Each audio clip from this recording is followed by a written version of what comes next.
Welcome. So glad that you're part of the Vital Signs Life Group. We've been talking about how to grow in the 6 key areas of life. We've talked about spiritual growth, spiritual health. We've talked about how to grow in our physical bodies. And today we're going to talk about mental health. How do we become mentally healthy? Your brain is absolutely mind-blowing. I want you to think about this for a second. It is the most complex, mysterious, and most misunderstood organ in the body. Every second, get grasp of this, every single second, there's over 100,000 chemical reactions that take place in your brain.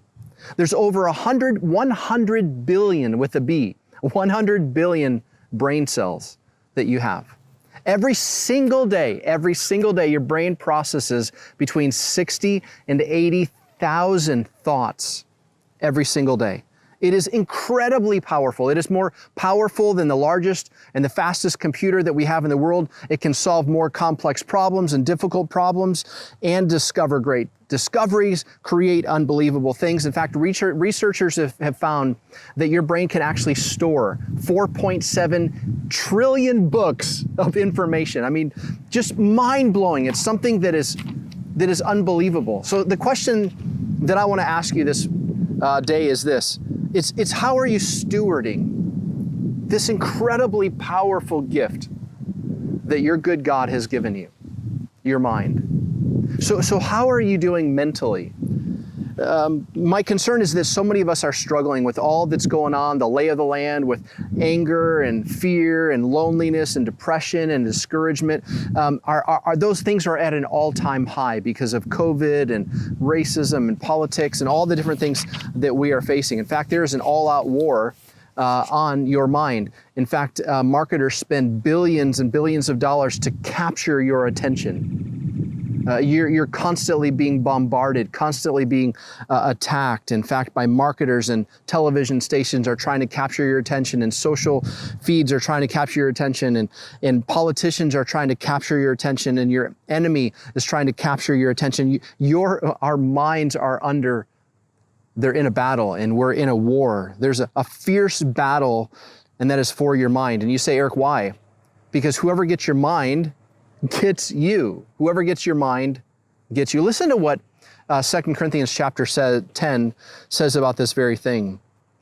It says, "For though we live in the world, we do not wage war as the world does.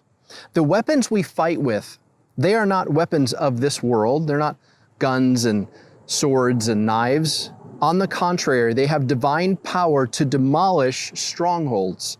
We demolish arguments and every pretension that sets itself up against the knowledge of God, and we take captive every thought and make it obedient to Christ." Did you notice those mental words in there? The mental words were arguments, pretensions, and knowledge. You know, it's a mental thing because your mind is at war, because whoever gets your mind gets you. If you notice that key passage in 2 Corinthians 10:5, it says, we take captive every thought. Take captive. It reminds me of when Ethan and I played airsoft. It's called a milsim. It was a couple hours away from here, and there were like 800 guys, 400 on each side, on about 90 acres of land, and 400 of us guys were trying to move through the woods, and we were trying to capture enemy territory. We were trying to capture the flag. We were trying to move in and capture this territory, and we were successful at times, and we had a blast doing it, literally. But what you notice is this passage talks about we're not just going to let our minds drift. We're just not going to let our minds drift off course. No, we're going to take captive. We're going to move in. To take captive means to bring into control, to bring into submission. So what are we going to do? Every single day of our lives. Hey, you might have done a great job of taking captive your thoughts yesterday, but today you have a great new opportunity. Only about 60 to 80 thoughts are going to flood through your mind, and you're going to have to decipher and sift through what things are you going to focus on and what things are you going to take captive and say, no, I'm not going down this path, because your mind is in a battle. So today I want to give you 3 ways to win the battle in your mind. So if we're going to win the battle in the mind, number 1, the very first thing you need to do is you need to pursue, and here's the fill in the blank, truth. Pursue truth. Now, politicians love to quote Jesus, and they love to quote this passage in John chapter 8. And it says, "And then you will know the truth, and the truth will set you" What's the word? The truth will set you free. Exactly, the truth will set you free. Now, just because you have a thought pop in your head does not mean that it is truth. In fact, it could be a lie. In fact, you lie to yourself more than anybody else. You and I lie to ourselves every single day. We tell ourselves that we're doing okay when we're really not doing okay. We try to convince ourselves of certain behavior or a certain way of thinking or certain things are okay when we really know in our hearts that it's not. And we all have blind spots, and some of us even have bald spots. Can anyone relate? But what we have to do is we have to challenge our thinking. We have to pursue truth. We have to intentionally pursue truth, because here's what happens. Our mind wants something, and then we tell our mind, go find reasons or justification to validate that thing that I know is not right, that I know is not true. We lie to ourselves. And that's why you and I need to pursue truth. And in order to do that, Psalm 25, listen to this passage.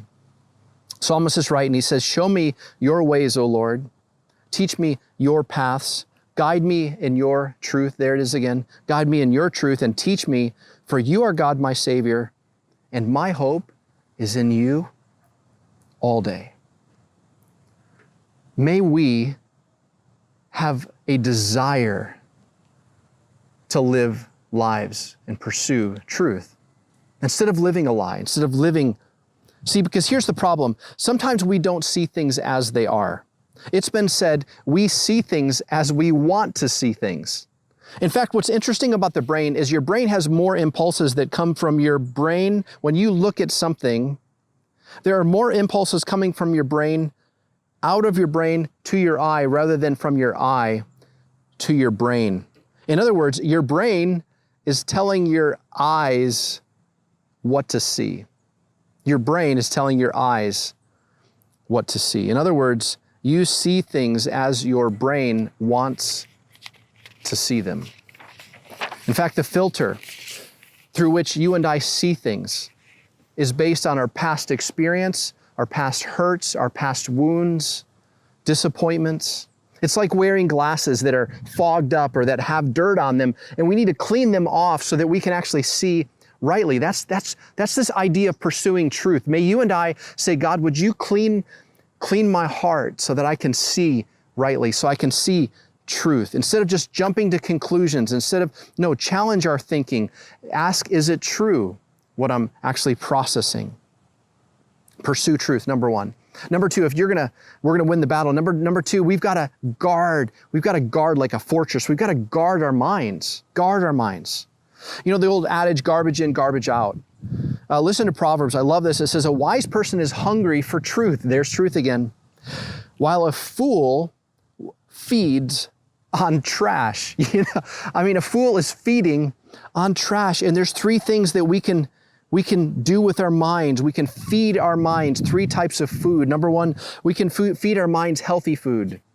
God's word and truth and things that are good and noble and positive. We can feed our minds junk food, okay? We all love junk food from time to time.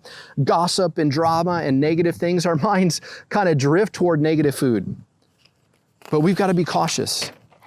Because number three, we can feed our minds toxic food, pornography, ungodly songs and lyrics.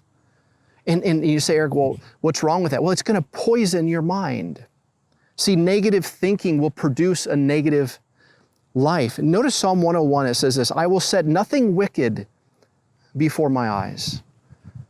See, if you focus on toxic things, the result is that it's going to contaminate your life. And so are you guarding your thoughts? Are you not focusing? How are you feeding your mind? Are you feeding your mind healthy things? Or are you feeding your mind junk food? Or are you feeding your mind toxic things? Are there things that you are allowing in your mind that you need to get rid of?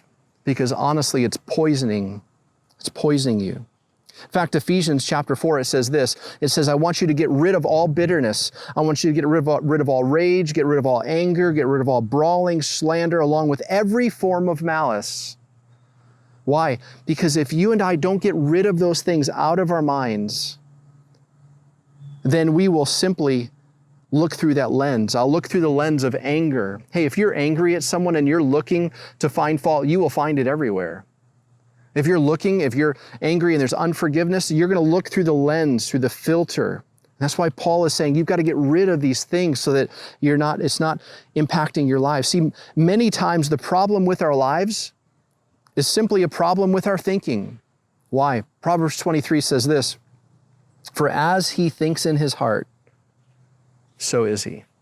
In other words, what you think in your heart is a reflection of who you are, and your life will move in the direction of your strongest thoughts. So we want to pursue truth. We want to guard our thoughts. And number 3, we want to fix our focus. Just like if you have a camera lens and you kind of zoom in, we want to fix our focus. To fix means to focus on. It means to hold steady. And so Paul is going to tell us what we should fix our focus on. And in Philippians chapter 4, verse 8, he says, "Finally, brothers and sisters, whatever is true, whatever is noble, whatever is right, whatever is pure, whatever is lovely, whatever is admirable, if anything is excellent or praiseworthy, think about such things." He's saying, I want you to fix your focus, and your mocha too. But I want you to fix your focus on things that are true and lovely and right and pure and admirable and excellent and praiseworthy. See, whatever you focus on is what you're going to feel. So if you and I start to focus on depressing things, then we will become depressed. If I focus on anger, then I will become angry. Whatever we focus on is what we're eventually going to feel. And Paul is saying, I want you to think differently because your life is going to move in the direction of your strongest thoughts. See, every day, buzzards, those big black birds that look like turkeys sometimes from a far distance, the big black buzzards, do you know what they look for every single day? They look for dead things.